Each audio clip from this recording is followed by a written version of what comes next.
Andalucía también ensalza, llora, recuerda la figura de Adolfo Suárez y evoca su capacidad de diálogo y consenso para superar las dificultades actuales. Si su marcha puede tener una virtualidad, es precisamente invocar los pactos de entonces entre bandos que estaban en las antípodas, con las heridas aún muy recientes. Si antes fue posible, ahora también debe serlo. Agendas oficiales suspendidas, minutos de silencio en diputaciones y ayuntamientos, comunicados y libros de condolencias, representación andaluza en los funerales de Estado, presencia destacada del expresidente González y numerosos testimonios de autoridades, pero fundamentalmente de ciudadanos de a pie, que homenajean con su cariño la aportación de Suárez a la historia reciente de este país y también de Andalucía. Sobre este y otros asuntos de actualidad, y sobre periodismo, mucho periodismo, hablamos en unos instantes con otra de nuestras entregas en la serie de periodistas andaluces que nos acompañan precisamente en 8TV Andalucía, como lo hicieron semanas atrás Antonio Hernández Rodicio y María Esperanza Sánchez. Hoy con un periodista de gran sensibilidad social y que ha huido de uno de los males actuales de la profesión periodística, la excesiva dependencia de las agendas oficiales y del poder establecido para escuchar, como pocos lo han hecho, al pueblo y especialmente a los ciudadanos que peor lo han pasado. Esta noche nos presenta un nuevo programa que se acerca a los crímenes de mayor impacto social en España, muchos de ellos, lamentablemente, fechados aquí, en Andalucía. Con Paco Lobatón, naturalmente con todos ustedes y por Andalucía, vamos esta noche y siempre a por todas.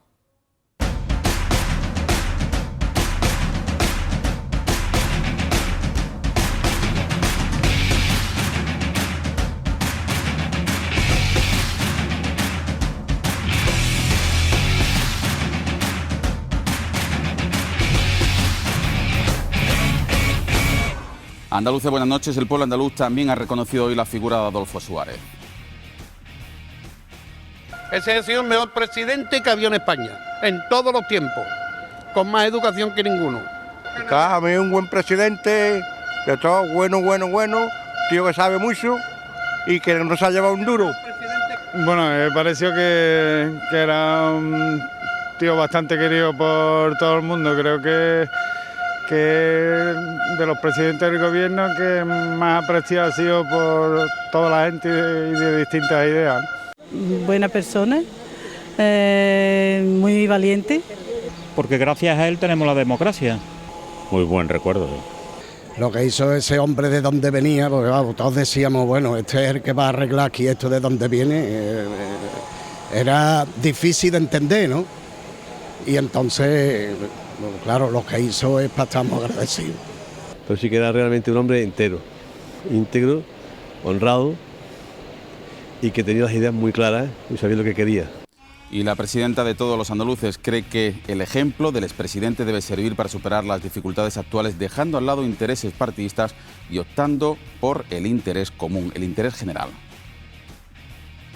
Creo que en momentos como los que atravesamos ahora se pone de manifiesto que su figura es un referente de lo que necesita la vida pública, lo que necesita la política y lo que necesita España.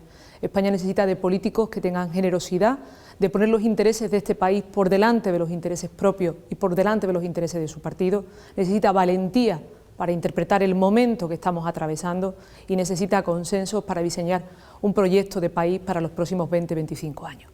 Susana Díaz era una niña cuando Suárez llegó a la presidencia del gobierno. La presidenta de la Junta es discípula de muchos de los políticos que sí que trataron y mucho con Adolfo Suárez, como Felipe González, quien junto a los otros dos expresidentes vivos de la democracia, José María Aznar y José Luis Rodríguez Zapatero, ha sido de los primeros en rendir homenaje ante el féretro de su antecesor, Adolfo Suárez, instalado en el Congreso. Era una figura impresionante en el diálogo en corto, con toda su capacidad de convencer, seducir, pactar, y después de los pactos que hacía, que yo lo veía dentro de mi grupo político, algunos no podía llevarlos a término de manera plena, porque su margen de maniobra era el que era, lo cual irritaba a alguna de mi gente, ¿no? Pero era bastante lógico, y yo lo entendía perfectamente. Más testimonios. La hoy defensora del pueblo español, primera ministra de la democracia, Soledad Becerril, ha recordado de Suárez su sensibilidad hacia las reivindicaciones de las mujeres para abolir las leyes discriminatorias. Físicamente asaltado por las pocas diputadas que estábamos en esta casa. Otro ministro con la UCD, Manuel Clavero Arévalo, ha destacado la capacidad de diálogo del primer presidente de la democracia como la mayor lección que deja para los políticos actuales. Un líder es aquel que es capaz de hacer que otros que incluso estén alejados de su punto de vista, incorporarlos a la misma. Y eso creo que fue lo que hizo Adolfo Suárez, con una maestría extraordinaria de incorporar a los socialistas, a los comunistas, a los nacionalistas, a un proyecto político tan renovador como era aquel. Y otro andaluz, Alfonso Guerra, a pesar de las discrepancias políticas, se suma a los reconocimientos por su talla. Conquistaba a todo el mundo, incluso al más adversario. Todas las administraciones han suspendido sus agendas oficiales, juntas, diputaciones y ayuntamientos, donde han convocado minutos de silencio al mediodía, como en Sevilla. Siempre antepuso los intereses de España a los intereses de su propio partido, pese a que al final fuera prácticamente una disolución del propio partido. Creo que hoy es día, desde ayer, ¿no?, de reconocimiento a un hombre de Estado, de traslado de condolencias, sin duda, de nuestro pesar a la familia, a los más cercanos, pero yo creo que hoy es un día de pesar para el conjunto del país. Y en la ciudad de Cádiz el minuto de silencio ha sido muy especial.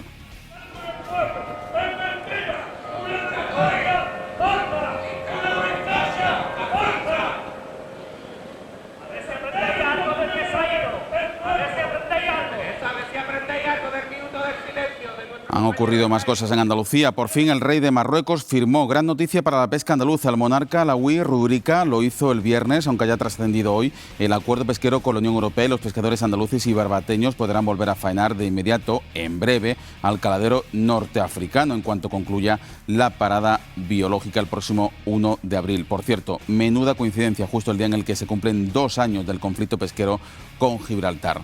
Y sigue la búsqueda de Marta del Castillo después del test de la verdad a Miguel Carcaño. En Sevilla, la policía ha reanudado esta mañana las tareas iniciadas hace ya más de una semana en una escombrera ubicada junto a la pasarela del río Guadalquivir entre las localidades de Camas y Sevilla.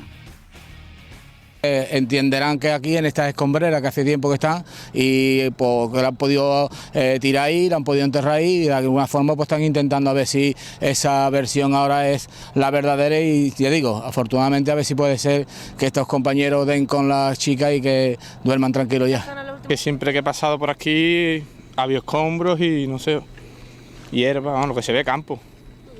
Hombre, como vecino yo lo que veo que son 5 años y esa niña, ¿dónde está? Yo creo que ni aparece. O sea, mi versión es que no va a aparecer nunca.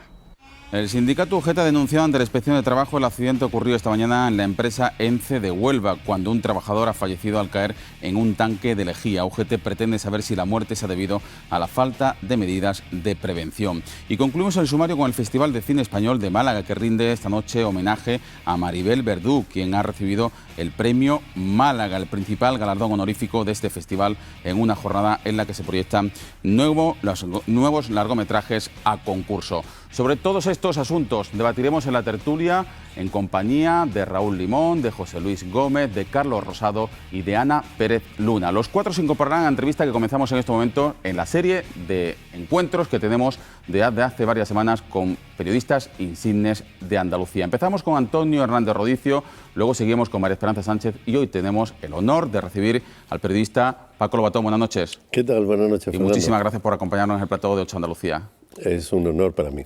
Vamos a hablar de periodismo, de tu nuevo proyecto sobre crímenes sociales de gran impacto en España, pero permíteme, por tu larga trayectoria, que te pregunte por la figura de Adolfo Suárez. No sé si tuviste la oportunidad de conocerlo, evidentemente profesionalmente seguro que sí, pero no sé si tuviste la oportunidad de tener algún contacto con él. Sí, tuvimos algunos contactos muy ocasionales, recuerdo, y tengo una foto que me permite tener pues la memoria constante de ese instante, en la Academia de Televisión, justo en el momento en el que se formalizó la existencia de la Academia, y él fue quien nos entregó uno por uno los títulos, ¿no? Los primeros carnés de la Academia, los fundadores, que éramos los que estábamos en esa reunión. Y recuerdo otro momento, cuando él ya había dejado sus responsabilidades de gobierno y todavía no había entrado en la enfermedad. tuvo muchas actividades de responsabilidad social y una de ellas fue presidir la Fundación CEAR, de la que yo era en aquel momento patrono. La Fundación CEAR era la parte correspondiente a la Comisión Española de Ayuda al Refugiado, pero en acción en terceros países. Él la presidía además de una manera activa y ahí coincidí con él en varias reuniones. Recuerdo particularmente una a cuyo término pues, estuvimos conversando.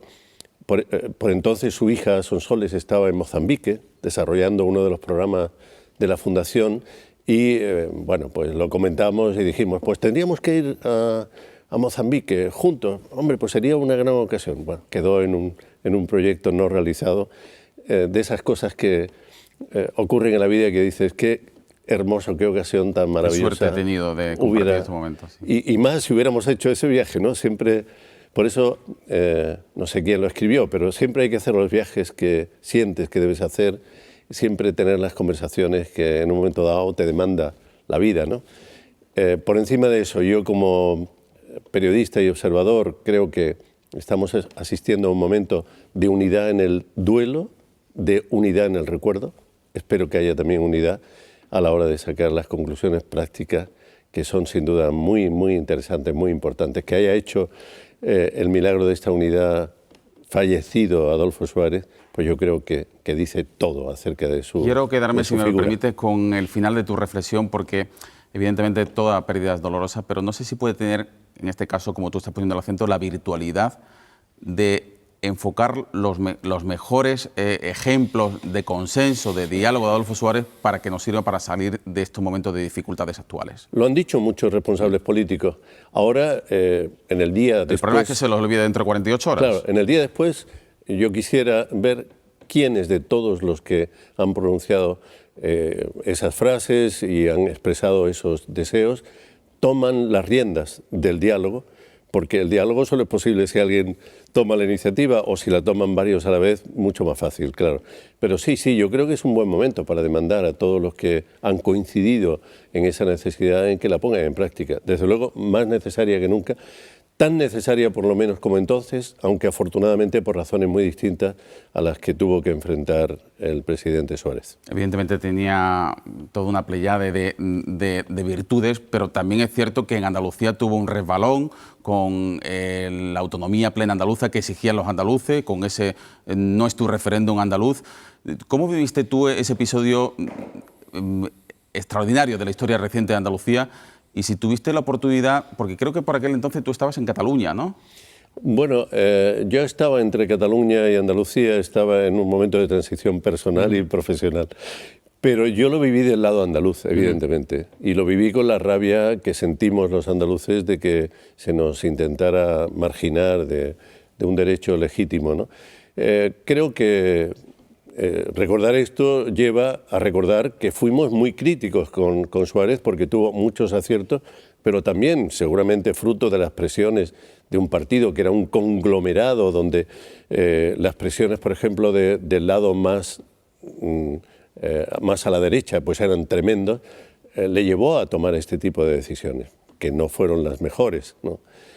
Sin embargo, creo que su figura ha cobrado, como decía el propio Alfonso Guerra, no olvidemos, cuando él le llamaba Taur del Mississippi, entre otras lindezas, ¿no?, en el Parlamento, su figura ha crecido con el tiempo, con el silencio de su enfermedad y ahora con su ausencia definitiva.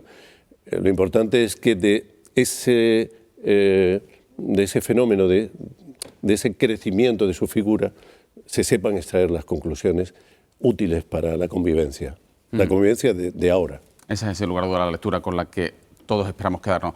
Bueno, Paco Lobatón, periodista incansable, que estrena un nuevo programa, un nuevo proyecto. Bueno, lo estrenaste el pasado jueves, día 20, que es Informe Lobatón, en el canal Crímenes más Investigación, corrígeme si me equivoco. Crimen en Investigación, Crimen en Investigación. Te he leído en algunas de las reflexiones que has hecho sobre este programa que este tipo de espacios ayudan a mejorar la sociedad. ¿Por qué?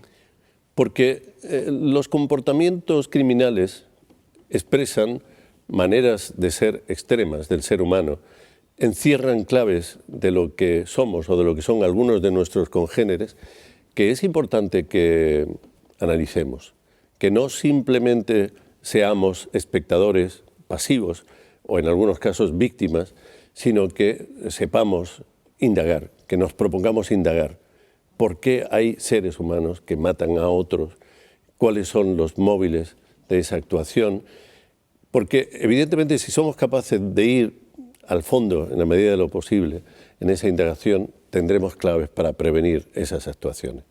Esa es una convicción sincera, ¿eh? No quiere decir que haya un efecto inmediato del trabajo periodístico que uno puede hacer, pero creo que da una razón de ser a este tipo de trabajo, que por otra parte es un género periodístico que está en la historia del periodismo, ¿no? ¿Cómo se puede abordar el dolor más extremo sin caer en el espectáculo más bochornoso? ¿Qué es lo que habitualmente ocurre? Es cuestión de medida y de sensibilidad. Y es cuestión también de dónde colocar el foco. Yo creo que cuando uno se enfrenta a temas de criminalidad, tiene que tener muy claro que, digamos, el eje de su mirada tiene que ser la justicia. Y con ese eje como mirada principal, hay que, sobre todo, atender a las víctimas, saber qué ha sido de las víctimas, dónde están, qué esperan, hasta qué punto se ha hecho justicia con ellas. Teniendo esa premisa, luego se puede entrar en el detalle de cómo sucedieron los hechos. Es necesario para entender realmente la envergadura de una acción criminal.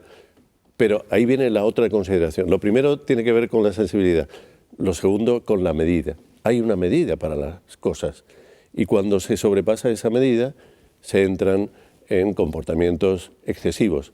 El sensacionalismo o el amarillismo no es más que un exceso indebido en el tratamiento de algún hecho informativo. No sé si son 6 entregas, no sé si en alguna de ellas vas a abordar alguno de los asuntos en Andalucía que han sido noticia en la última década, pero sí me gustaría saber tu opinión sobre 4 casos concretos y, en definitiva, cuál te impactó más y qué lectura sacaste de ella, alguna lectura positiva, si es que la había, ¿no?, del comportamiento humano que hubo después o antes o durante. Bueno, pues el caso de Clara García en San Fernando, Ruth y José en Córdoba, del padre, Marta del Castillo y Mariluz Cortés. Ninguno de esos casos, por su cercanía en el tiempo, van a formar parte, al menos de esta primera entrega. No es descartable que pudieran serlo más adelante. Has citado 4 casos realmente de un enorme impacto. Tú conoces además muy bien. Algunos más, particularmente el caso de Clara García. Llegué a recibir la invitación del padre de Clara para incorporarme a la fundación que inicialmente él constituyó para rendir homenaje a la memoria de su hija y para luchar contra el crimen, en definitiva, y por tanto sí lo conocí muy de cerca. Creo que en el caso de Clara queda, yo creo, una gran asignatura pendiente. Creo que al final los padres quedaron muy solos en la lucha contra la ley del menor. Pero fíjate, ahí también habría que matizar, es decir, porque haya una ley más ajustada a la realidad social y porque se atienda más a las víctimas. Yo, mi énfasis lo pondría más en lo segundo. En lo segundo, en la atención a las víctimas, porque con independencia de que haya una determinada legislación que proteja a los menores, incluso cuando son, como era el caso de las asesinas de Clara, asesinas, y con un comportamiento de asesino adulto, como era el caso, con independencia de eso, lo importante y lo que desde mi punto de vista quedó totalmente desasistido eran las víctimas vivientes, su padre, su madre, el hermano pequeño de Clara, y ahí la sociedad parece como si mirase para otro lado. El debate sobre la ley creo que lo tenemos que tener y siempre es mejor tenerlo fuera del momento de dolor agudo. El caso Marta del Castillo está hoy mismo en las noticias. A propósito de este caso, diría 2 cosas, 2 reflexiones. Una, no puedo entender que nuestra legislación, ya que hablamos de legislación, no contemple una penalización muy severa cuando se hurta, después de la confesión de un asesinato, se hurta el cuerpo, se hurta el cadáver y con esa acción se priva a la familia de la posibilidad de ejercer el duelo. Se le añade un dolor al dolor de una dimensión incalculable, infinita, ¿no? Y luego tampoco puedo entender la política informativa de las fuerzas de seguridad, en este caso de la policía, que creo que esta es la 5ª gran operación, con cámaras, con despliegue de todo tipo de medios informativos, pero en total creo que va por 8 acciones de búsqueda. No lo puedo entender.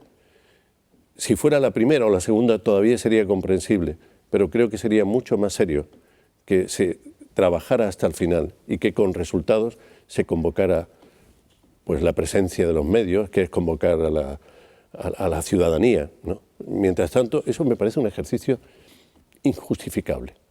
Completamente, hablábamos antes de medidas, completamente desproporcionado. Incluso me atrevería a decir que tiene una componente morbosa o que facilita el tratamiento morboso por parte de quienes no tienen escrúpulos, ¿no?, en este tipo de casos. El caso de los niños de Córdoba, que también ha referido, me produce un gran estremecimiento.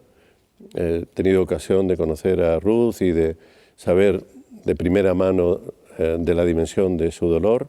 Creo que hay tantos añadidos ahí de sufrimiento y tan compartidos por los ciudadanos que no diría más que me sumo a la petición de justicia, que creo que en lo esencial se ha hecho, ¿no? Aunque Ruth sigue teniendo la demanda de que se le devuelva los pocos restos de sus hijos, pero creo que en lo esencial la sociedad ha respondido, ¿no? Y el cuarto caso es el caso de Mariluz Cortés, que es un caso de una crueldad también extrema, en el que yo creo que cabe sacar una lección muy importante en 2 planos, porque recuerdas que ahí hubo un error judicial patente, que no vuelva a repetirse, que se pongan los mecanismos, que la justicia se dote de la agilidad necesaria. Pero ojo, Mariluz fue víctima de la acción de un pederasta. Hay redes que actúan a través incluso de nuestras redes sociales, a través de Internet. Creo que es una lección de lo vigilante que debe estar la sociedad y que deben estar las familias, ¿no? Hay que encender las alertas, no lanzar alarmas, porque la alarma produce miedo, produce espanto. La alerta previene. Y bueno, creo que en el caso de Mariluz alumbra bastante esta necesidad. Pues encendamos las alertas, que precisamente será uno de los objetivos de tu programa, de mejorar la sociedad, como decías, de buscar explicaciones, respuestas a lo que ha ocurrido. ¿Qué denominadores comunes hay entre estos casos que has enumerado, que has descrito desde tu juicio personal, a los que vas a tratar en el programa Informe Latón? Bueno, siempre cuando hay un crimen hay un denominador común, que es alguien que ha trasvasado esa línea sagrada que es la vida de otra persona, y lo ha hecho por motivos que a veces se pueden llegar a conocer o que se pueden más o menos vislumbrar, y otras veces nunca se sabe por qué, o sobre todo no te explicas por qué. Es decir, la crueldad que acompaña inevitablemente a cualquier acción criminal es, creo, el denominador común. A veces a eso se le añaden elementos de ensañamiento, de premeditación, de alevosía, en fin, todas las figuras que la ley luego contempla y normalmente penaliza. Aunque hay aspectos, como el que hemos comentado antes, en los que parece que hay ciertos vacíos legales que deberían cubrirse, ¿no? Siempre, desde mi punto de vista, para atender un poco mejor a las víctimas, no solo para castigar a los culpables, ¿no? Y bueno, pues por ahí, ¿no? Por ejemplo, ahora en la primera entrega tenemos 2 casos andaluces. Uno es el caso de la abogada Rosa Cobo de Granada, que fue víctima de un antiguo cliente suyo, que se había obsesionado y que le atribuía lo mal que le estaban saliendo las cosas en sus demandas de familia, porque era separado y, en fin, tenía un contencioso en ese terreno importante. Y luego hay otro caso que para mí tiene muchísimo peso y sobre el que espero que podamos hacer alguna contribución útil, que es el caso de Casterina Carrillo, desaparecida durante unos días en Puente Genil, provincia de Córdoba, y que apareció posteriormente muerta, asesinada. Hubo indicios de que había sido víctima no de una, sino posiblemente de varias personas, varios individuos, y sin embargo el caso fue maltratado desde el punto de vista de la investigación policial y del seguimiento judicial posterior, ¿no? O jurídico, por parte de las instituciones. Por ejemplo, para mí este es un caso representativo de un déficit. Hay una deuda de la sociedad con la familia de Casterina Carrillo, con Cipriano, con Isabel, que son sus padres, y con el resto de los hermanos, y con el pueblo de Puente Genil, que se comportó como una sola familia, como una sola persona con ellos, ¿no? Vamos a hacer una pausa obligada para la publicidad. Volvemos en tan solo 3 minutos con el periodista Paco Lobatón. Vamos a reflexionar con él y con otros 4 analistas que nos acompañan esta noche en A Por Todas sobre el periodismo, la situación del periodismo. Nos interesa mucho saber cómo Paco Lobatón ha sido capaz de huir de las agendas oficiales y hacer un periodismo más social. Muy pocos lo han conseguido.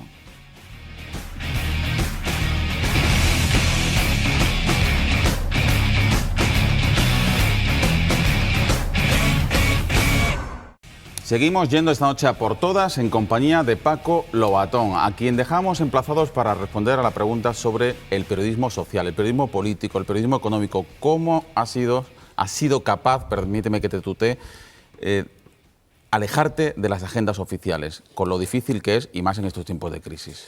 Bueno, antes has usado la expresión de ha huido, con lo cual soy manifiestamente un fugitivo.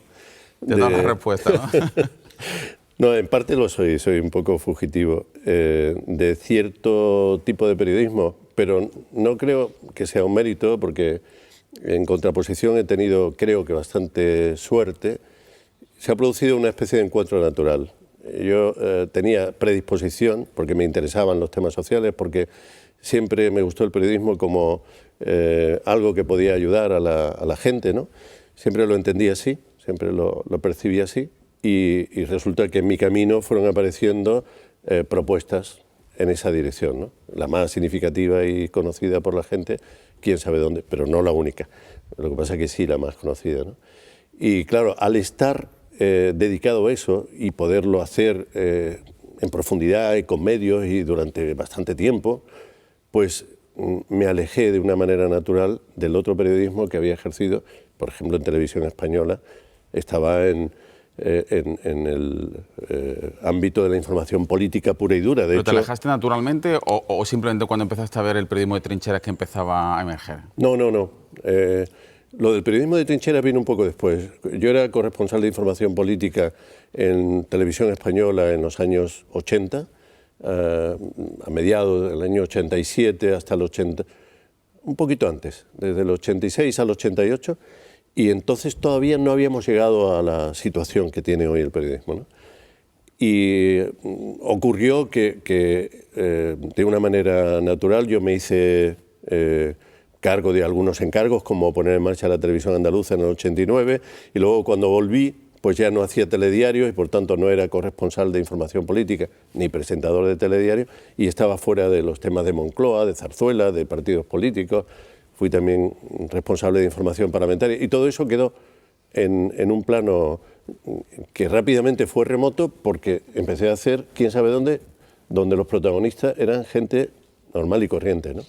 Enfrentándose a situaciones dramáticas, pero ciudadanos anónimos. Y ahí seguiste. Y desde la perspectiva de la atalaya de no estar metido dentro de ese periodismo político, del establishment, por decirlo de alguna manera, de las agendas oficiales, ¿cuál es tu percepción sobre el rumbo que han cogido los medios de comunicación? Evidentemente todos los medios tienen derecho a tener una ideología, a ser progresistas, a ser conservadores, en definitiva, apostar por un partido político u otro. Por ejemplo, el New York Times apuesta directamente en las elecciones, o Washington Post, por un candidato electoral, hasta ese punto, ¿no?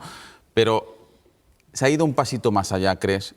Sí. Porque se ha incluso deformado la realidad con tal de intentar apostar por tus propias ideologías. Primero, por situarnos en el tiempo y sin querer hacer mucha biografía propia, pero yo recuerdo uno de los titulares de la prensa escrita cuando a mí me proponen hacer quién sabe dónde y yo acepto, es: gana Televisión Española, pierde Lobatón.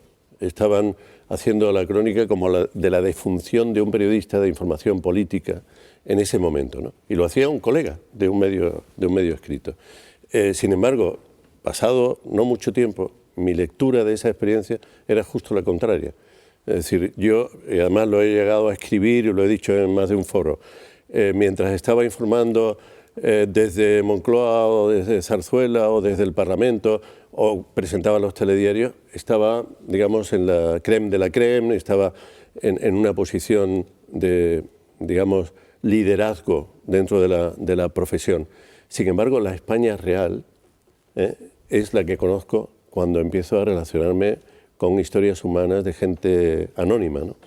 Es lo que entonces algunos llamaban despectivamente la España profunda. En esa profundidad del anonimato y del sufrimiento, yo descubro la España de verdad, la España real, y una dimensión de la realidad, por tanto, también mucho más, yo entiendo, completa y mucho más cercana a la realidad. ¿Es posible darle la vuelta a esa espiral perversa de que los medios están empleando muchísimas herramientas para intentar afianzar sus propias ideologías, incluso deformando la realidad? Sí, porque a esa parte de tu pregunta no he respondido. Y yo he asistido ya, estando en esa tarea, a cómo sí que se iba produciendo un alineamiento que me parece que no tiene nada que ver con la legítima adscripción de un medio determinado a una ideología, incluso a un partido, específicamente a un partido, ¿no? No tiene nada que ver. ¿Por qué? Primero, porque se ha producido de una manera excesivamente radicalizada, llegando, creo que alguien ha usado el concepto de frentismo, y creo que estamos a 1 milímetro de ese concepto. Y luego se ha producido un fenómeno que a mí me parece más grave y que tiene un punto de tristeza, contemplado desde quien cree en el periodismo de una manera vocacional, ¿no? Que es la interiorización por parte de una serie de profesionales de las líneas editoriales de sus medios. De modo que llegas a ver a gente que apenas está despuntando, que tienen 20 y pocos años, y que ya han interiorizado líneas editoriales absolutamente conservadoras y que les escuchas hablar como ni siquiera escuchaba yo hablar a mi padre, que en paz descanse, que era un hombre muy conservador.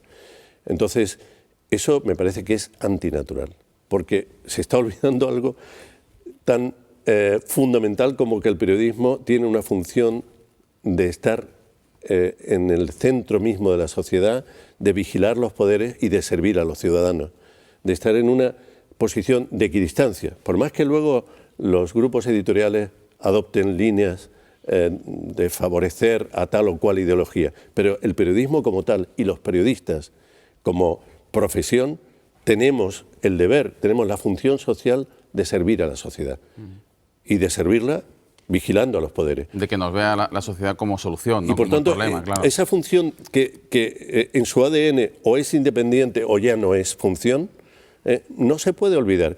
Y cuando yo veo a estos jóvenes cachorros de algunos canales televisivos o de algunos medios escritos radicalmente de derechas, no tengo ningún ejemplo de radicalmente de izquierda, si no lo pondría, me estremece y me produce una cierta vergüenza en el lado, digamos, del periodista.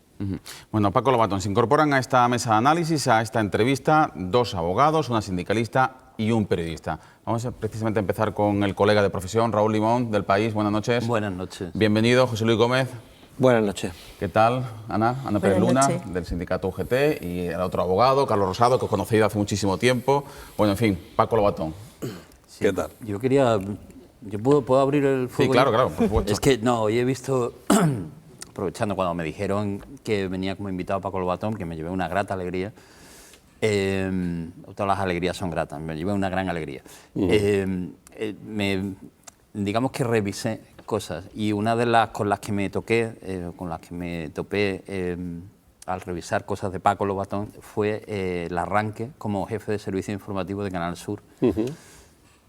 En el que ya hablaba de cosas que hoy ha vuelto a repetir, cosas que me agrada después de tanto tiempo. En aquel momento él decía, o le hacía un llamamiento a los oyentes, le decía, si alguna vez ven ustedes que nos alejamos de la realidad, por favor díganmelo, que cambiaremos radicalmente. Hablaba de la nuestra y hablaba también del canal de la discrepancia, ¿vale? Es decir, todo eso en un mensaje muy corto, de prácticamente un minuto y medio. Se establecían una serie de pilares muy curiosos. Con el paso del tiempo, ¿cómo ves la nuestra? Bueno, iba muy bien, hasta que ya... Ibas metido en el disparadero. Sí. Pues, hombre, creo que está en un momento bastante delicado, la nuestra, ¿eh? La sigo sintiendo como nuestra, por eso me cuesta trabajo decir algunas cosas. Yo creo que, a diferencia de lo que ha pasado con otras cadenas autonómicas, Canal Sur ha tenido la inteligencia de saber mantener una línea de navegación muchísimo más equilibrada, sobre todo en el terreno informativo. tengo mayores discrepancias en los contenidos programáticos. ¿Por qué? Porque en los, digamos, objetivos fundacionales de Canal Sur estaba el contribuir a la cohesión de Andalucía, contribuir al progreso en todos los terrenos, en el cultural, en el científico, y creo que en algunos territorios, sobre todo en el cultural, nos hemos quedado como dando vueltas a un círculo demasiado pequeño. Yo soy un enamorado de Sevilla hasta el punto de que soy, que se sepa, el primer padre de una hija llamada Triana, solo Triana. Y de hecho recibí un reconocimiento en 1980, que fue cuando nació mi hija, por el entonces responsable del distrito de Triana. O sea que pongo esto como premisa para decir, no puedo entender que las sevillanas se conviertan en el himno nacional prácticamente de Andalucía, o ni siquiera la copla, porque si estuviera aquí Carlos Cano con nosotros, no se reconocería en ese tratamiento que creo que ha ido más allá de la medida razonable que pueden tener las cosas. En esas cuestiones programáticas tengo discrepancias, vuelvo a la discrepancia. Como ves, no abandono la discrepancia. ¿Se atrevería a afirmar que es incompatible trabajar en un medio público y ser completamente independiente? No.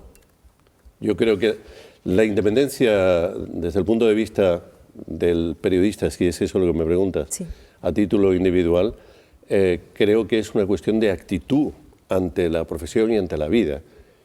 Y creo que a veces las circunstancias te pueden llevar a trabajar en medios que tienen pues planteamientos ideológicos que no coinciden con los tuyos, pero tú puedes mantenerlo. Es más, yo eso siempre lo he dicho, porque si no estaríamos perdidos, estaríamos muertos. Es decir, si fuera imposible que desde dentro de los medios los periodistas se comportaran con esa independencia, tendríamos que empezar a borrar medios de los que fiarnos. Y yo creo que nos podemos fiar porque dentro de medios incluso muy escorados en una determinada línea, hay gente honrada que hace bien su trabajo. Ha hablado de periodismo social, de la función social de los profesionales del periodismo. ¿Qué sensación le produce determinados contenidos televisivos que, lejos de estar cerca de la sociedad, distan bastante? ¿Actualmente los contenidos de la televisión responden a las demandas sociales? No, creo que no, sí. Vamos a ver, lo que pasa es que en estas consideraciones hay que intentar concretar mucho, porque si no es muy fácil hacer proclamas muy puristas o hacer anatema de un montón de cosas a la vez. Primero, hay que distinguir entre televisiones y televisiones. Yo creo que tenemos que, sobre todo, acotar el terreno de las televisiones generalistas, de las que emiten en abierto, que son las que proveen de información y de entretenimiento a la mayoría de la población. De modo que, por ese mismo hecho, el grado de responsabilidad es proporcionalmente mayor que el de otro tipo de canales que tienen audiencias, por su naturaleza misma, más limitada. Primera consideración. Segunda, ¿de quién depende o a quién corresponde la responsabilidad? A quien programa, no al que consume. Porque este es un discurso contra el que yo no he dejado de batallar y seguiré batallando mientras tenga fuerza. No se le puede tachar al consumidor, al usuario de la televisión, al espectador, de que si es morboso, de que si le gustan los productos de baja calidad. No. El espectador toma de lo que hay y lo que hay lo determinan unos operadores que tienen capacidad para decidir. ¿Por qué deciden eso? Lo deben hacer de acuerdo a criterios de responsabilidad social. Y una última consideración. El problema en este país es que esos parámetros de por qué se dan unos determinados contenidos y no otros, se han reducido a uno solo, los que sean más rentables. Y no hay otra vara de medir. Rentabilidad económica, no social, claro. Mercantil. No ya la rentabilidad económica en abstracto, la mercantil, el conseguir el mejor resultado en términos de balance cuantitativo en el menor plazo posible, ¿no? Y en medio, ¿qué se ha perdido? Pues y además se ha perdido diciendo, ojo, que eso es censura o que puede rozar la censura. el control democrático de los contenidos, la protección de los horarios infantiles, la promoción de los contenidos de calidad y específicos, por ejemplo, en el caso de las televisiones autonómicas de las comunidades a las que se deben. Nos hemos quejado, tú haces referencia, en fin, a la deriva frentista, más o menos has dicho, de las televisiones privadas. Pero me refería a los medios en general, y creo que ese fenómeno se produce de una manera más patente en la prensa escrita que todavía. Y en la tele también. Y en el grupo de las llamadas TDT, ¿no? De las TDT Party. Sí. Pero bueno, al final, una de las críticas que se hace a la televisión pública es que prácticamente su programación es indiferenciada de las privadas, que si en el caso de las privadas tiene una justificación porque el que paga manda, de las públicas lo tiene menos. Por lo tanto, hay ahí un debate que anticipar cuál es el papel que le corresponde ahora a las televisiones públicas en este mundo de la comunicación. Y específicamente a una pública autonómica, también se habla en términos de gasto. Ya me meto en la segunda, en fin, hilo de la pregunta, que es, bueno, esto es tú ya como profesional externo, es decir, como productor, como alguien que ha hecho programas y de muchísimo éxito, no solamente aquí, sino fuera. ¿Tú crees que este modelo aguanta los cambios? ¿O cuáles son las correcciones, tanto desde el punto de vista conceptual como desde el punto de vista, digamos, de qué hay que ofrecer para qué modelo de gestión hay que tener para que esto sea sostenible? Si es que el objetivo es que lo sea, ¿no? Claro, yo creo que tú has definido dos cosas, los hechos y otra cuestión muy distinta, que es lo que debería ocurrir de una manera ideal, ¿no? Los hechos han sido tal como tú has dicho, es decir, las televisiones públicas en sus contenidos han ido a la rueda de las televisiones privadas y, por tanto, ha habido poca diferencia. Es más, se ha justificado y ha habido altos responsables de televisiones públicas que han dicho, claro, no tiene sentido una televisión pública sin público, dando por hecho que no se puede tener público si se hace un contenido distinto, y dando por hecho, que es una premisa contra la que también lucharé mientras tenga fuerza, que un contenido distinto, de calidad y que no sea banal, no pueda tener audiencia, incluso que pueda competir por la máxima audiencia. Bueno, creo que hay algunos ejemplos que lo desmienten, y además no yéndose a producciones de Hollywood. Yo recuerdo una producción humilde, como era Hijos de Andalucía, de la que, por cierto, en uno de sus capítulos eras parte, porque hablábamos de los padres del Estatuto Andaluz, de los que formaba uno de los 7 magníficos, Carlos Rosado. De vieja gloria. Bueno, pues yo recuerdo, el primero de los capítulos estaba dedicado a Francisco Ayala, ¿no? Y ese capítulo tuvo una emisión en la primera cadena de Canal Sur, pues no sé si de un 16% o algo más. El de Felipe González, que vino a continuación, también mantuvo una audiencia formidable. Es decir, el público puede valorar las cosas cuando se les ofrece en el momento oportuno, y si además se intenta crear un hábito. Los consumos televisivos son fruto de muchas cosas, entre otras de los hábitos, y para que haya un hábito tiene que haber una presencia estable de las propuestas. La calidad de la respuesta del público depende de la calidad de la propuesta que se le hace al público. Y en este sentido yo creo que, primero, falta creerse eso muy en serio, y segundo, se pueden poner medios porque luego se puede recuperar la inversión que se haga. Pero, Paco, y en esto, perdona, y con esto termino, pongo un ejemplo, la producción dramática. Tenemos en Andalucía los mejores autores, está demostrado que tenemos los mejores actores. ¿Por qué no hemos tenido una producción de ficción? ¿Por qué no hemos apostado por eso? Creo que estamos todavía a tiempo, sigue estando eso pendiente, y está demostrado que las buenas producciones cuestan mucho, pero casi siempre terminan por ser rentabilizadas. De todas formas, si me permites, ¿no? la famosa medición de las audiencias, la dictadura del Shar es un invento de las compañías de publicidad para luego cobrar los impactos publicitarios, es decir, que está vinculado a una visión mercantil, digamos, del negocio, ¿no? ¿Qué sentido tiene, ¿no?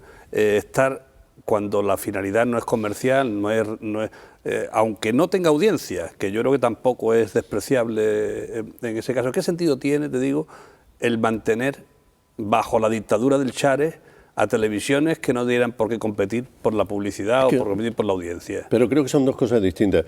Creo que por un lado puede haber, y sin duda hay, la presión de las agencias de publicidad y detrás de las agencias de los anunciantes, que tienen necesidad de esas tribunas, de esos soportes para darle salida a sus productos, pero no es solo eso, es un pacto también entre operadores. Yo lo que creo es que las televisiones públicas tendrían que estar fuera de ese pacto, simplemente fuera de ese pacto, y marcar su propio territorio y tener confianza en que su territorio va a ir más adelante. Dicho eso, es evidente que los sistemas de audiometría son perfeccionables, que por ejemplo en Andalucía siempre ha habido un déficit enorme de aparatos, porque lo que hace, como es conocido, ese sistema es tomar unos ejemplos y extrapolarlos al conjunto de la población. Si la muestra es pequeña, la extrapolación no es la mejor, no es la mejor posible, evidentemente. Por tu experiencia, tu larga experiencia en los distintos medios de comunicación, ¿Internet cómo va a afectar? Es decir, ¿acaba con la prensa, potencia la radio y divide por infinito la televisión? No sé, ¿qué panorama ves tú? No, desde luego no veo un panorama de apocalipsis en absoluto, ¿no? Y yo creo que con la realidad de Internet se produce un fenómeno que históricamente, salvando todas las distancias, se produjo con la irrupción de la radio primero y luego con la irrupción de la televisión frente a los medios que estaban instalados como eran los medios escritos, ¿no? Y que tenían pues una posición social que parecía como para toda la vida, ¿no? Para la eternidad. Hubo incluso por parte de cierta intelectualidad una mirada despreciativa porque se veía que eso era cosa del pueblo llano y que lo consumía todo el mundo y por tanto era sospechoso de no tener la suficiente entidad intelectual, ¿no? Con Internet yo creo que ha pasado un poco también eso, ¿no? Que se ha desconfiado porque de repente es una herramienta en manos de todo el mundo. Pero precisamente por eso es una herramienta democratizadora como no ha habido ninguna otra en la historia. Y yo creo que lo que podría expresarlo gráficamente es como un gran movimiento de tierra, un movimiento sísmico que está desplazando todos los elementos que antes tenían un sitio más o menos estable. ¿Dónde van a terminar colocados cada uno de esos, sobre todo, medios de comunicación que se supone que pueden verse más directamente amenazados? No sé dónde, pero no tienen por qué desaparecer. Simplemente tienen que, seguramente, cambiar su sistema de cimentación y su relación con la audiencia. Tienen que revalidar ciertos valores, el valor de la información bien hecha frente a la pura opinión, volver a distinguir muy bien y que el público lector, el público espectador o el público oyente de la radio sepa diferenciar muy bien información de opinión. Tiene que potenciar las buenas prácticas profesionales de los profesionales que se dedican a ello, de los periodistas, ¿no? Frente a la precariedad o la precarización del oficio. En fin, yo creo que va por ahí más todo que por la simple aniquilación. En absoluto veo que lo que está ocurriendo en Internet y sobre todo a través de redes sociales y de muchos medios espontáneos y de la multiplicación de blogs y de soportes expresivos individualizados tenga que ver con el final de los medios de comunicación, sí con su reconversión. Has hecho referencia anteriormente al control democrático, creo que has dicho de la televisión o de los medios audiovisuales en general. ¿Cree que los actuales mecanismos existentes se pueden percibir en los contenidos que existe ese control democrático o es más una cuestión meramente formalista que no permite realizar ese control de los contenidos en los medios audiovisuales? No, es difícil que se perciba porque prácticamente no hay control. no lo hay. Hubo una ley bien intencionada, la Ley General Audiovisual de 2010, que es una ley en realidad non nata, porque cuando iba a empezar a aplicarse se produjo el relevo en el gobierno y llegó el PP y mandó parar. Pero mandó parar de una forma drástica, sobre todo en el apartado que tiene que ver con lo que plantea el control democrático de los contenidos televisivos, muy específicamente. De hecho, había dentro de la ley audiovisual un órgano fundamental, que era el Centro Estatal de Medios Audiovisuales, que iba a tener una función... En Andalucía sí lo tenemos. Que en Andalucía sí existe, que es el Consejo Audiovisual, pero que a escala estatal era primordial para determinar pues, las funciones no solo de la televisión pública, sino de los contenidos en las operadoras privadas.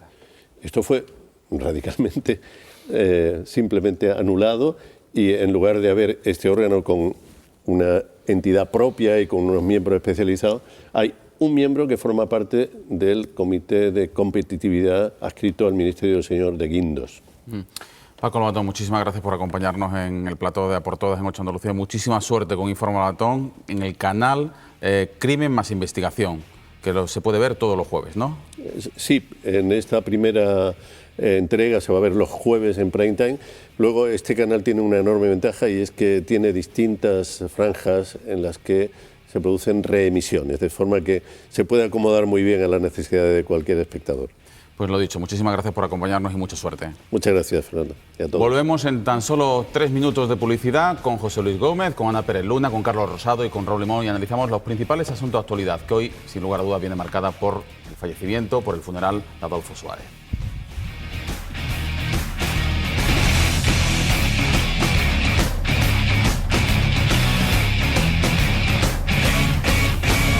Después del maravilloso regalo de reflexiones en forma de análisis sobre el periodismo y sobre la televisión que nos ha ofrecido esta noche el periodista Paco Lobatón, analizamos ahora en tertulia, en compañía de Raúl Limón, de Ana Pérez Luna, de Carlos Rosado y de José Luis Gómez, los principales asuntos de actualidad que, sin lugar a dudas, están marcados por el funeral de Estado de Adolfo Suárez, el primer presidente de la democracia. Tenemos la suerte precisamente de tenerlo, estábamos casi bromeando fuera de antena, en publicidad, pues la suerte de contar con un miembro de UCD en la época de Adolfo Suárez, y queremos preguntarle a Carlos Rosado si esta pérdida, que cualquier pérdida evidentemente es dolorosa, puede tener la virtualidad de que el consenso y el diálogo de este señor en un momento muy difícil, de trincheras, con las heridas muy recientes, con bandos en las antípodas, puede, lo dicho, tener esta pérdida de la virtualidad de encarar el futuro de otra manera. La verdad es que con la que está cayendo, ¿no? El que pueda acudirse siempre a un personaje que ya está fuera de cualquier pelea, de cualquier discusión, y que pudiera representar esos valores de los que tú hablas, de consenso y tal, de necesidad de diálogo y de tolerancia, que también está en peligro en la vida política española, pues está muy bien, incluso por encima de las propias capacidades o valores del propio Suárez, ¿no? Pero que él represente eso, pues yo creo que es un buen legado de un político como fue Adolfo, ¿no? Y por tanto yo creo que lamentablemente la gente, cuando los que no conocían a Suárez empiezan a oír todas estas cosas que se dicen ahora, la gente pues echa en falta que existan ese tipo de políticos. Aunque esos tipos de políticos también tienen, si lo contextualizamos, tienen sus luces y sus sombras, y tampoco fue aquello tan idílico en ningún sentido, pero eso sin quitarle ni un solo mérito a los que los tuvo Adolfo Suárez, que están ya más que reconocidos, ¿no?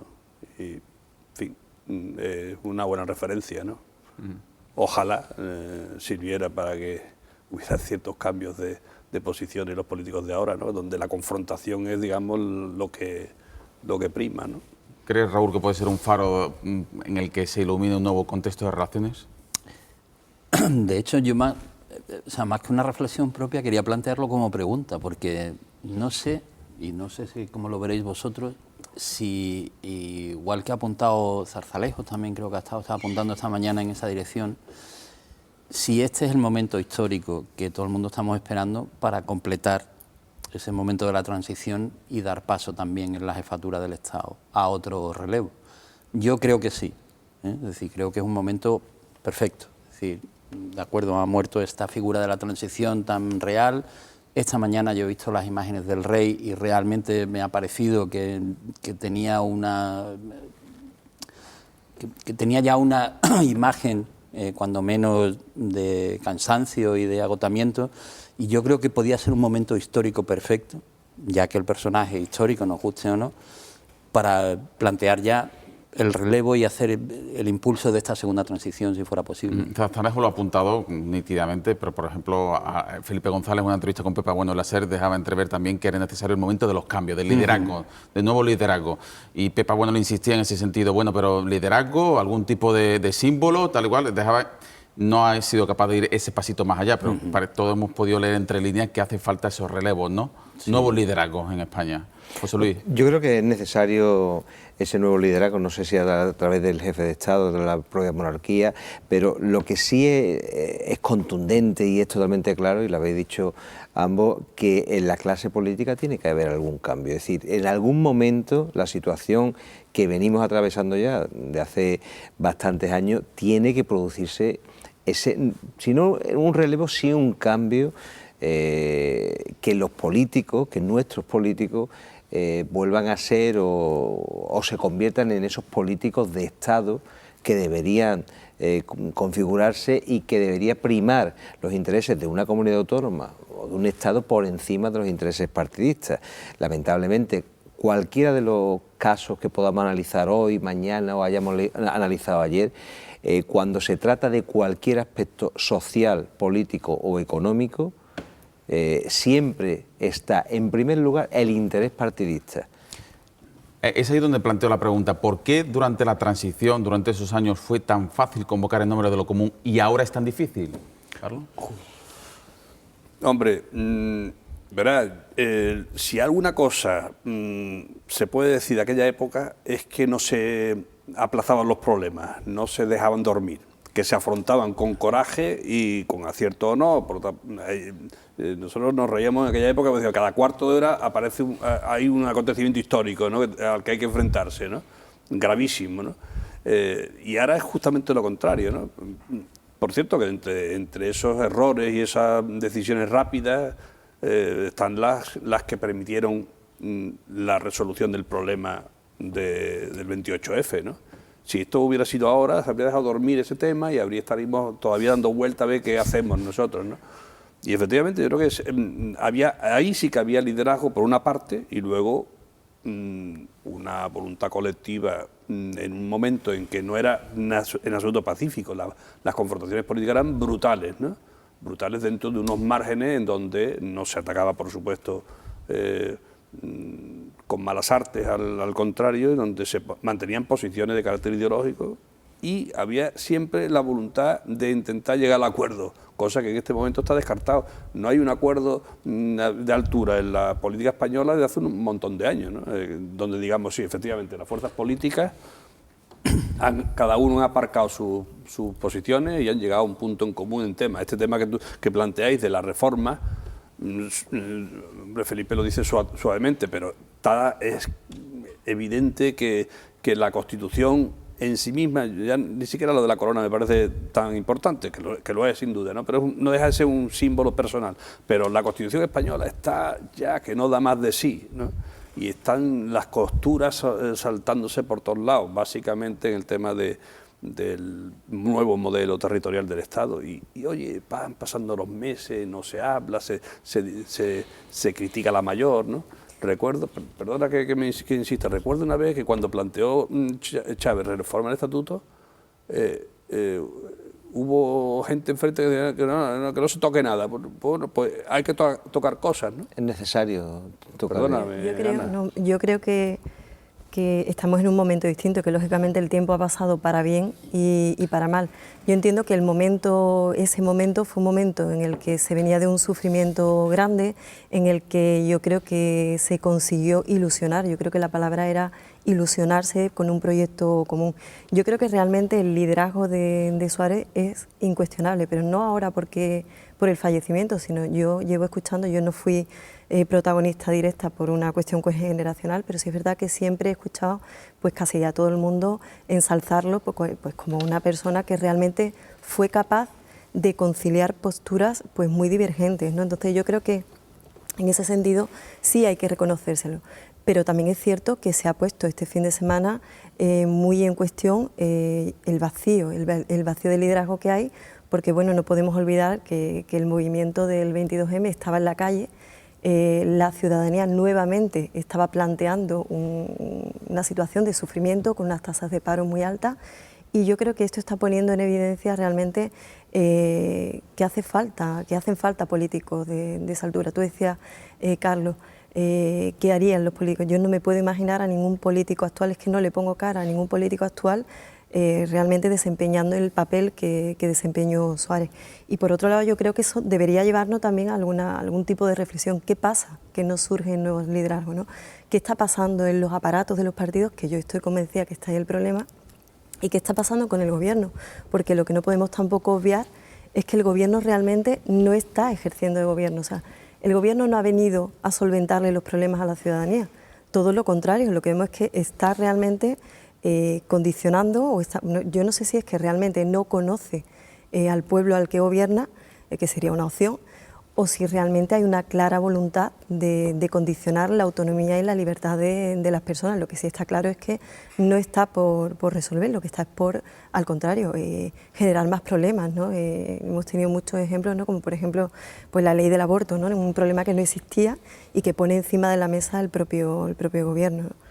Yo creo que esa reflexión que tendríamos que ahondar en ella, ¿no? Claro que a diferencia de los momentos actuales, en aquella época había un objetivo común irrenunciable y eso une mucho. Es decir, había la democracia, era irrenunciable y todo el mundo llegaba a un momento en que en cuanto se ponía en cuestión o se consideraba que estaba en peligro, ahí surgían ya los puntos de encuentro, ¿no? Y después, con respecto a los liderazgos, yo creo que hay otra diferencia con respecto a aquel tiempo y es que en aquel tiempo había muchos liderazgos. El de Suárez era muy bueno, pero todos los demás eran muy buenos también, ¿no? Es decir, que contábamos con Carrillo, con Felipe González, ¿no? Ahora yo no los veo. Es decir, obviamente no los veo en la presidencia del gobierno, pero es que tampoco los veo en el entorno del arco político, unos liderazgos de esa talla, como para sentarse un día y decir, ¿no? Bueno, ¿cuál va a ser nuestro objetivo común irrenunciable para la nueva España? Bueno, vamos a solucionar el paro o la pobreza, ¿no? Es decir, queremos una España dentro de 5 años que no tenga pobre. Las grandes cualidades de Adolfo, lo digo con todo cariño, ¿no? Eran más sus defectos que sus virtudes. Es decir, Adolfo estaba visceralmente muy capacitado para el consenso, digamos, era un tipo atractivo, encantador, que le encantaba llegar a acuerdos, etcétera. No estaba preparado para el disenso, era un mal diputado, un orador, ¿no? Porque tenía un fondo intelectual pobre y tenía su referente y su discurso era por lo que había mamado en el falangismo y ese discurso social un poco difuso, ¿no?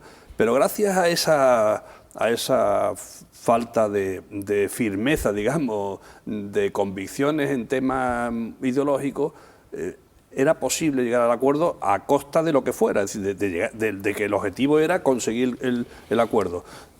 Y yo, hombre, la modesta experiencia que tengo de los breves momentos en que le conocí y estoy andando con él, si no es por esas características de Suárez, lo del 28F habría sido un desastre para Andalucía extraordinario, porque yo recuerdo, cuando yo irrumpí en esta historia, recuerdo una frase de Adolfo en una mesa donde estaba no más gente de la que hay aquí ahora, y decía, bueno, vale, hemos cometido un error, me habéis metido en un lío, sacarme de él. Eso es lo que dijo a sus ministros, los que le decían que aquello era sacarme de él, y sacarme ya. Y el 28F se produce en febrero. Yo me incorporé a la Secretaría General de la UCD después de un proceso pues muy cruento de relevos, etcétera, es lo típico que ocurre cuando hay un desastre de esta naturaleza, que se desarticuló el partido aquí. Y en cuanto que a mí me nombraron, me eligieron en el mes de julio, a partir de ese momento, en el mes de agosto ya estábamos preparando las soluciones, las conversaciones. En septiembre estaba ya una fórmula jurídica complejísima para intentar resolver lo que había pasado el 28F, y en octubre alcanzamos el acuerdo. Y en diciembre estábamos sentándonos para elaborar el estatuto. Es decir, estamos hablando de meses, ¿no? Fijaros en la diferencia con lo que pasa ahora, ¿no? Hoy eso, Carlos, yo pienso que sería inconcebible. Y sería inconcebible, primero, porque no hay esa voluntad de llegar. En esta mesa hemos hablado de grandes temas en los que hemos dicho, estos son temas de pactos de Estado. Hemos hablado de temas relacionados directamente con Andalucía. Hemos hablado de pesca, hemos hablado de agricultura. Y hemos dicho, son temas de Estado que tienen que sentarse los dos grandes partidos o tiene que sentarse el conjunto.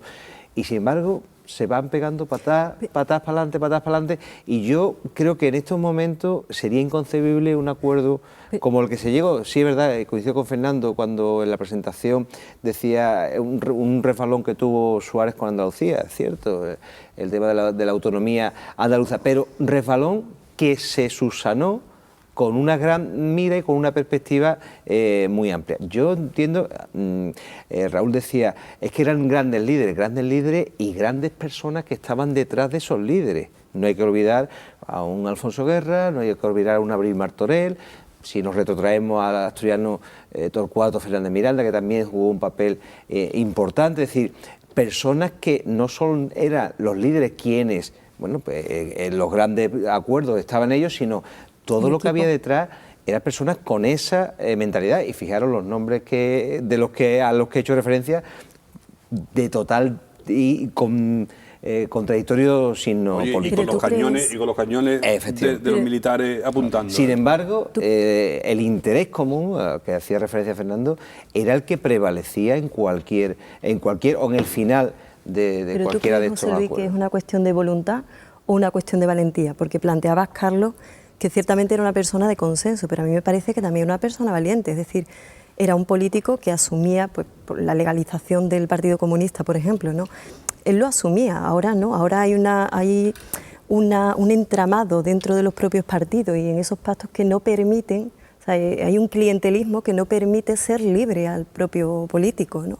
No sé si tú tienes más experiencia, hombre, pero aparece como un hombre valiente, ¿no? Efectivamente, había que tener mucho coraje para, en un país donde se estaba matando gente todos los días, secuestrando militares o grandes próceres del franquismo y lamentablemente el trágico suceso de Atocha, y tener presencia de ánimo para no decir, bueno, miedo, aquí no nos movemos. Realmente la elección del Partido Comunista es el momento más brillante que demuestra el coraje de Suárez, ¿no? El Suárez más brillante es el de esa época. Luego ya la deriva, desde que se aprueba la Constitución hasta el 81, que se culmina con el 23F, es un proceso de una agonía, de un deterioro personal, sufrimiento. Yo recuerdo cuando las últimas veces que le vi, vamos, yo lo vi, la última vez que lo vi y lo saludé fue en el Congreso del 23F, por cierto, ¿no? Cuando iba ya camino de la historia, ¿no? Unos minutos antes de que entrara Tejero. Pero bueno, en los últimos meses era una cosa, un tipo apesadumbrado, aislado, donde no sabía qué tenía que hacer, el rey no confiaba en él ya, diga lo que diga el rey ahora, no confiaba en sus compañeros, nosotros mismos no veíamos claro su papel, pero esa es la deriva lamentable de un personaje tan bueno. No quiero hacer comparaciones porque en este caso serían incluso más odiosas, pero fíjate qué momentos tan históricos y tan distintos en la forma de encararlo, ¿no? Legalización del Partido Comunista entonces, con todo lo que ellos suponían en su propio partido, en sus propias filas, en su propia ideología, y por ejemplo ahora, ¿quién está liderando, quién está pivotando el proceso de paz en Euskadi con el final de la violencia por parte de ETA? En fin, una reflexión que yo creo que es el momento de ahora probablemente en aquella plantearla. época, si hubiera habido la misma, si en aquel momento hubiera habido las opciones que ahora hay para resolver el problema de la ETA, no estaríamos ahora con ese problema, ¿no? Bueno, nos quedan solo 3 o 4 minutillos de tertulia antes de dar paso a la columna de cierre, que como siempre los lunes firma Fernando Santiago, y sí me gustaría pues fijar la atención en otro punto, en una previsión destacada para mañana. Mañana se cumplen 2 años, mañana 25 de marzo, 2 años de las elecciones andaluzas, que ganó el Partido Popular, pero evidentemente un pacto entre PSOE e Izquierda Unida permitió pues un gobierno de izquierdas en la Junta de Andalucía. 2 años, según el Partido Socialista de Izquierda Unida, 2 años de otra manera de hacer política, como decía Susana Díaz al comentar o al anunciar que había cumplido el objetivo de déficit de 2013 y, sin embargo, 2 años de corrupción para el Partido Popular. Os pido un breve flash, un telegrama, una posición sobre lo que creéis que van a ser mañana los titulares sobre estos 2 años. Raúl. A mí se me ha hecho largo. O sea, yo creo que igual que estábamos hablando, y perdón por volver otra vez atrás, pero igual que en aquella época, en 5 años, se le dio la vuelta al país como un calcetín, nosotros en estos 2 años aún no hemos sentido que ha habido un gobierno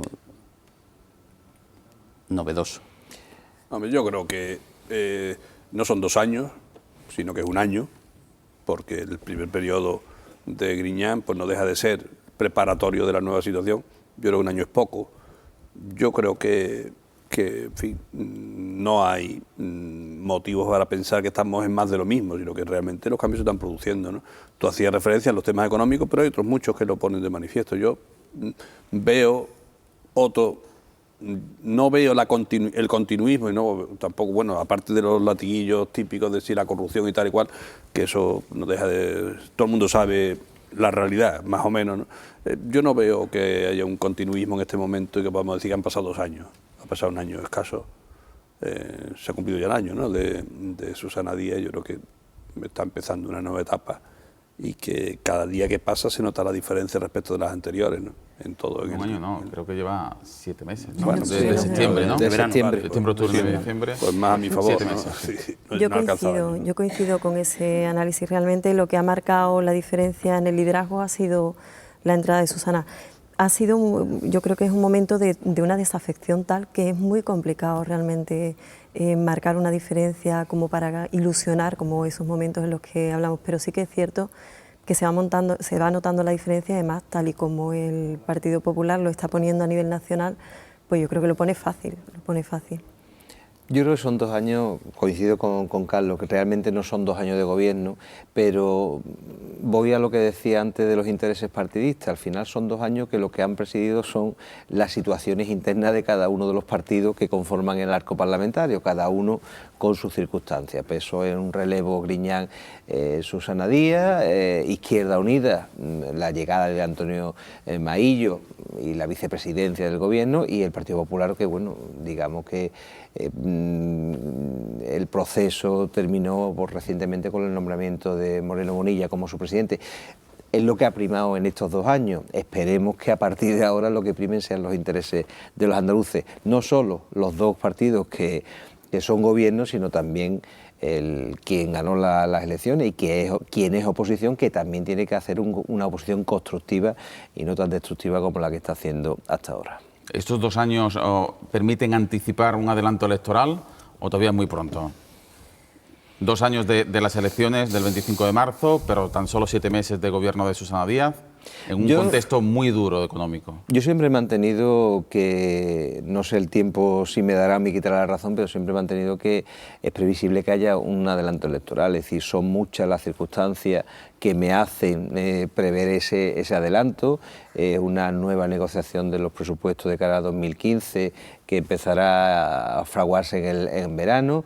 Es una legitimación de Susana Díaz de ganar en las urnas lo que ha ganado dentro de su partido. En definitiva, son determinados aspectos que me llegan a concluir que tendremos elecciones antes de 2 años. ¿Compartís esa reflexión? Yo no lo comparto, ¿verdad? Yo creo que... Brevemente, Carlos. Sí, no, yo creo que están las elecciones europeas, que es una prueba que te va a dar un poco el... No comparto decir que depende. Si las elecciones europeas van a dar un poco el termómetro de cómo está la situación, luego vienen las municipales, que también va a permitir ver si hay una recuperación de poder territorial por parte del PSOE. Creo que son 2 ejemplos sin riesgo de unas elecciones ya a cara de perro para saber cómo están las cosas. Yo desde luego, sin saber qué pasa en esas dos elecciones, no lo convocaría. Por lo tanto, una vez pasada la municipal, ya estamos ya en periodo preelectoral. Claro, y ya estamos ya en prácticamente minutos por por resultado. Hombre, tú mismo decías que lo que está costando, ¿no?, por parte de cada partido, lo que pesa el aparato y lo que pesa hacer política, yo tampoco lo veo, no lo Raúl. veo. Yo al principio creía que sí iba a haber un adelanto electoral y conforme pasa el tiempo lo veo más lejos. Es decir, me pasa al revés, que... Bueno, pues hay discrepancias. Algunos piensan que sí, otros que no. Ya lo veremos. Ahora columna de cierre que firma desde Cádiz los lunes Fernando Santiago.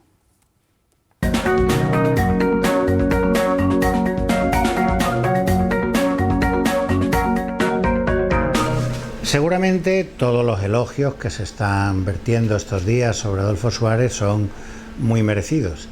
Es muy probable que dentro de unas décadas en los libros de historia se recuerde su figura como el primer presidente de la democracia, que contribuyó a la elaboración de la Constitución, a la legalización del Partido Comunista, etcétera. No le voy a restar esos méritos porque los tiene de sobra, como ha dicho absolutamente todo el mundo. Es verdad que cuando empieza el ditirambo, pues algunos nos retraemos un poquito. Y cabe recordar que también forma parte del pasado de Adolfo Suárez el rechazo a que Andalucía encabezase o tuviese una autonomía por la vía del artículo 151. Conviene recordar que el gobierno de UCD lo que planteaba es que Andalucía tuviera una autonomía por la vía del artículo 143. La Constitución española se pensó para que Cataluña, el País Vasco y Galicia tuvieran autonomía de primera y el resto autonomía de segunda. Eso lo rompió Andalucía. Y lo rompió Andalucía en contra de la opinión de la UCD, que encabezaba Adolfo Suárez. El referéndum del 28 de febrero, que impulsó tantos ayuntamientos, diputaciones, el Partido Socialista de Andalucía, el Partido Comunista, el PSOE, ese referéndum fue una reacción del pueblo andaluz contra los dictados de la UCD que encabezaba Adolfo Suárez. Hay que recordar también a Lauren Postigo, que fue aquel que trajo la UCD para decir andaluz, este no es tu referéndum. Hay que recordar también a los interventores que traía de León Rodolfo Martín Villa, que era el que urdía de orden de Adolfo Suárez en contra del referéndum del 28F.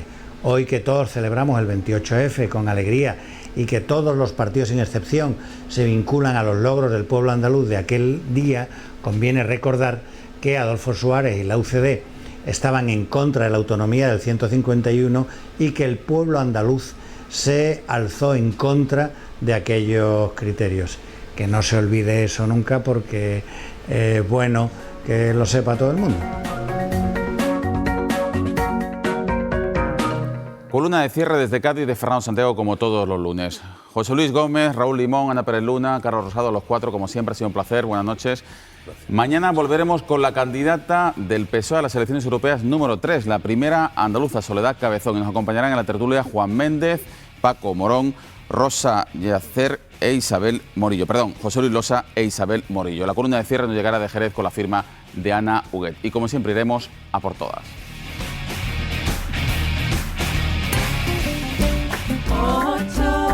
8.